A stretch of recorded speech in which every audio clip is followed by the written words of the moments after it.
चलिए अब आगे हम अभ्यास के बारे में थोड़ी सी जानकारी लेते हैं। प्रश्न नंबर 1। प्रश्न एक में बताया गया निम्नलिखित तंतुओं को प्राकृतिक तथा संश्लेषित में वर्गीकृत करना है। मतलब कि जो प्राकृतिक तंतु है जो हमें प्रकृति से प्राप्त होते हैं और संश्लेषित तंतु को हमें वर्गीकृत मतलब कि बांटना है। नायलॉन, ऊन, रुई, रेशम, पॉलिस्टर, पटसन। उत्तर आएगा नायलॉन संश्लेषित। ऊन प्राकृतिक है, रुई प्राकृतिक है, रेशम प्राकृतिक है, पॉलिस्टर संश्लेषित है, पटसन प्राकृतिक है। चलिए प्रश्न नंबर 2। प्रश्न नंबर 2 में कथन सत्य है अथवा असत्य वह उल्लेख कीजिए। जो यहाँ पे हमें क दिया हुआ है वो है तंतु से तागा बनता है। क्या तंतु से तागा बनता है? सत्य, तंतु से तागा बनता है। कताई वस्त्र निर्माण की एक प्रक्रिया है। उत्तर हाँ, कताई वस्त्र निर्माण की एक प्रक्रिया है। ग, जूट नारियल की बाहरी आवरण होता है। गलत, जूट नारियल का बाहरी आवरण नहीं होता है।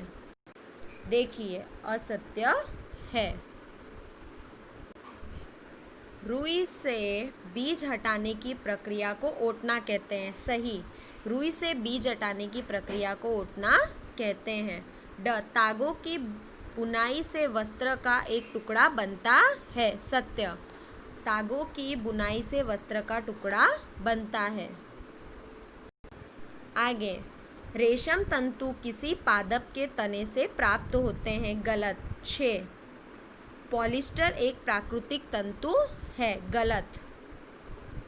ये देखिए असत्य असत्य। रिक्त स्थानों की पूर्ति कीजिए। प्रश्न 3, खाली जगह क और खाली जगह से पादप तंतु प्राप्त किए जाते। कपास और पटसन से। ख, खाली जगह और खाली जगह से जावन तंतु प्राप्त किए जाते। ऊन और रेशम से।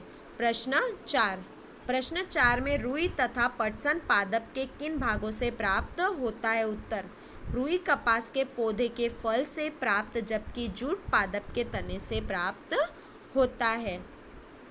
प्रश्न नंबर 6, तंतुओं से तागा निर्मित करने की प्रक्रिया स्पष्ट कीजिए। मतलब तंतुओं से तागा किस तरीके से बनाया जाता है? उत्तर, रेशों से तागा बनाने की प्रक्रिया को कताई कहते हैं। इस प्रक्रिया में रुई के एक पुंज रेशों को खींचकर ऐंठते हैं।